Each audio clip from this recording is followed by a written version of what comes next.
warning. You probably saw the last video, and there are some insults in that and stuff. I don't mean most of it, so yeah, like and subscribe, I guess. Okay, so a couple of you enjoyed the first video, so we're back, baby, for Season 2. So get your popcorn, blanket, age-appropriate drink, and let's go! Let's go! The first episode of the second season opens with Mario being famous and being in the newspaper. Oh, is that an error? What? Oh yeah, and Mario has some new drip. And according to Luigi, this season takes place a few weeks after the first one ended. One thing I wonder is why Mario was only just now in the newspaper for saving the school, even though Homecoming was a month ago. Just thought I'd say it. Mario then teleports into the cafeteria for lunch, getting worshipped inside. But then Bowser gets interrupted by a blue demon. All of a sudden, people worship Sonic instead of Mario. And I'm gonna be honest, Sonic's voice in this show is miles better than his voice in Sonic Boom. You must be the Mario I've been hearing so much about. But that's not very hard. Come on, guys! Wait for me! And also, why is Sonic even in Nintendo High? Nintendo, not Sega High. Anyway, Mario isn't a big fan of Sonic, and Sonic says the classic line, "You're too slow!" And instantly Mario is kicked to the curb and Sonic rises as the most popular student. And it turns out, Sonic was such a bad student, he got expelled from Sega High. He also was bullied, so I'd say with all due respect, get rich, loser! Mario challenges Sonic to a fight to the death. Oh sorry, never mind, he said friendly competition. 0 out of 10, worst show ever. You used that joke last time, and thus starts to fight. Oh, and we can't forget about the nerd guys.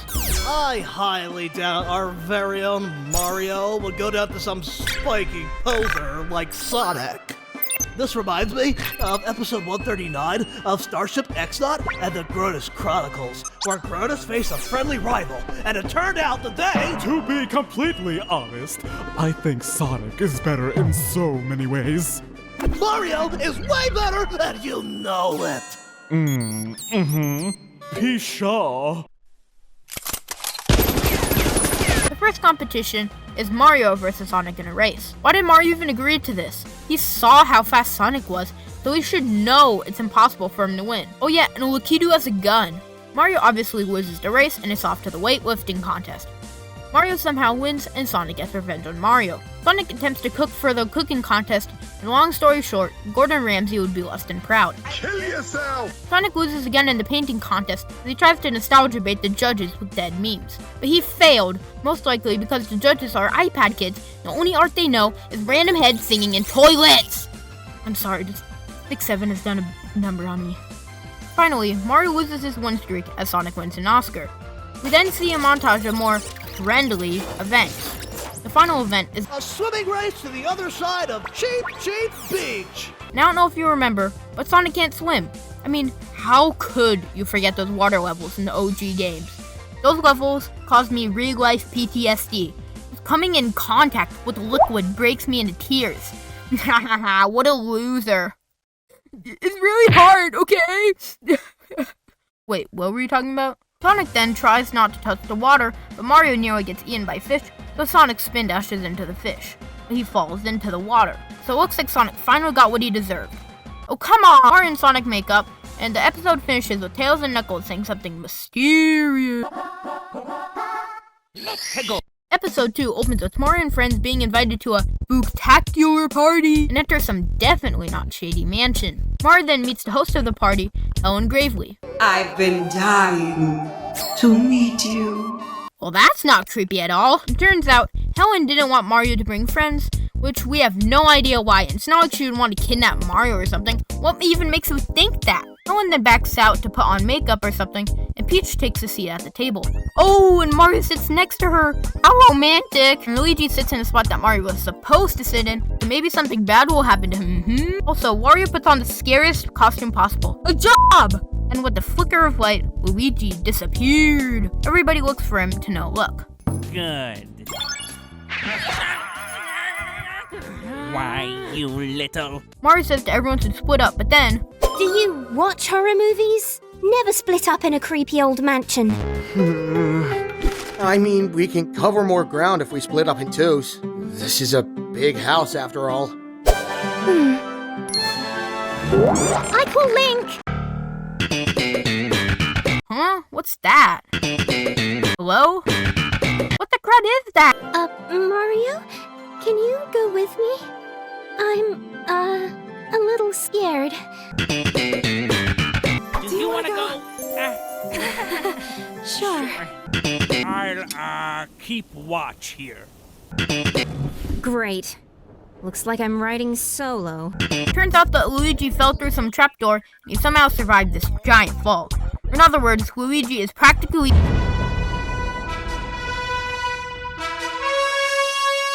After that, we get some song about Halloween.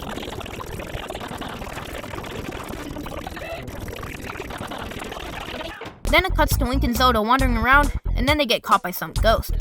Waluigi and Rosalina are both looking for Luigi at the cemetery. Wait, scratch that. Just Rosalina. When Rosalina and Waluigi both start to get all lovey-dovey, but then they get interrupted by Your Mom. But actually, it's just Daisy wearing a Your Mom costume. Then cuts to Mario and Peach discovering a piano. And don't worry, this piano is perfectly safe.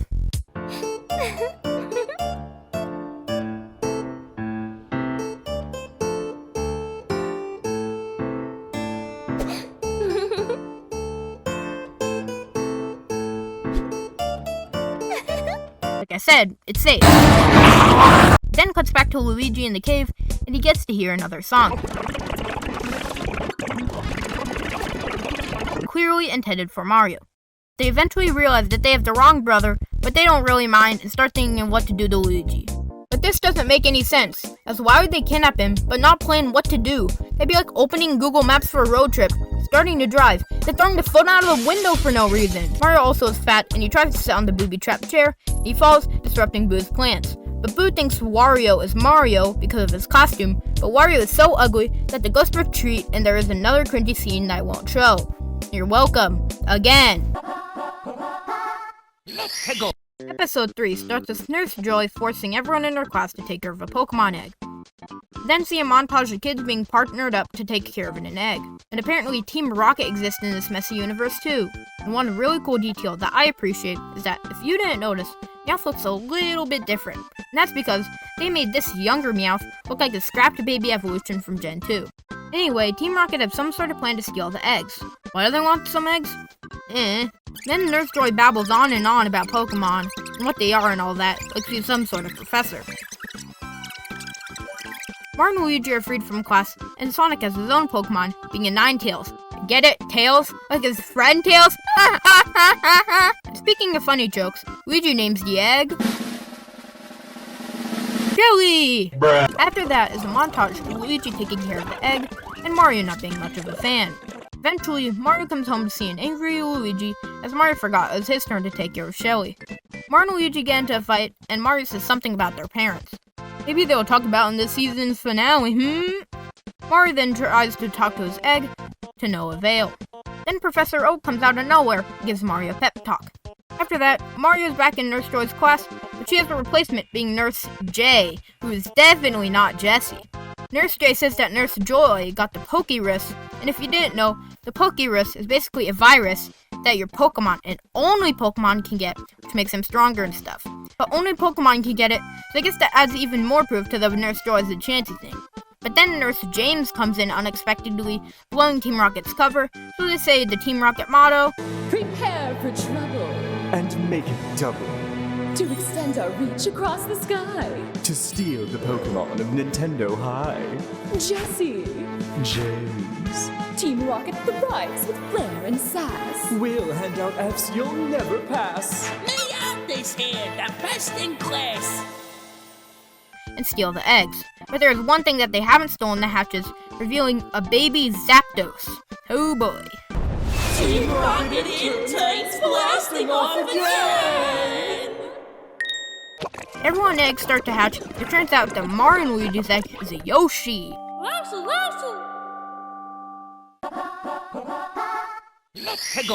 Episode 4 opens with Peach on a call with Mario. Sorry to cut this conversation short. There's a hedgehog I need to destroy. I gotta go. Love you. Dude, stop it with the stinking blushing. After that random call, Peach's doorbell rings and we meet Lucas and Ness. Turns out that Peach is going to be babysitting them for the night. Who would trust a 12-year-old with their kids? I don't know. We're gonna have such a fun time. Peach then leaves the kids alone for 3 milliseconds to get them some cupcakes. Kids learned how to use teleport. Peach looks everywhere and eventually finds Lucas and Ness swinging on the chandelier. Get down from there right now, young men! That's a "I'm gonna speak to your manager" all line. Anyway, Ness learned how to use Sidekick, and Lucas learned how to use... yeah. Thanks, Gru. And Ness also knows how to use Flamethrower. Okay, I was kidding at first with the teleport joke, but they're not Pokemon. Why do they know so many moves? Peach then yells at them. Somehow, the kids crying activates Draco Meteor and Peach is dead. Oh wait, never mind. Peach then tries to call Mario for help, but Mario's too busy to touch grass. Peach then tries to call Ness's father, but Ness's dad can't pick up. Peach eventually calls Daisy and she warp whistles there. Which, if you don't know, in Super Mario Bros. 3, you can find the warp whistle, which when in World 1 can teleport you to World 2, 3, and 4. Meaning that Peach's castle is not in World 1 like we thought. Wait, this is a review, not a theory. Shut up, inner MatPat. Anyway, Daisy arrives, bringing false confidence with her. Daisy tries to talk to them, but she gets roasted. And also, Ness is smashing Daisy against the floor. Needless to say, Daisy is ready to kill some kids. Peach then calls Zelda and Rosalina. What happened here? What do you think? It was those little nightmare children. They did this? I refuse to believe such innocent eyes can cause that much damage.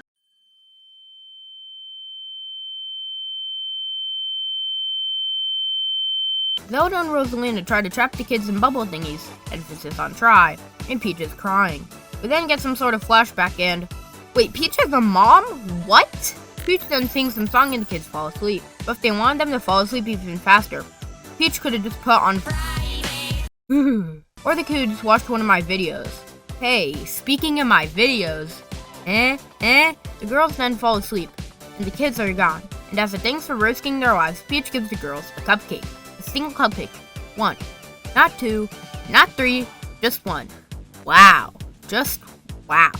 They risked their lives for a friend, and in return, they get a single cupcake. I doubt if some random guy jumped in front of the president to save him from a bullet, he would get a cupcake. Some friend. Sorry, but this actually is the end of the video. See, while I was editing, I realized that there's no way I could fit all of Season 2 into one video. So yeah, Part 2 of Part 2 should be out soon, so bye I guess.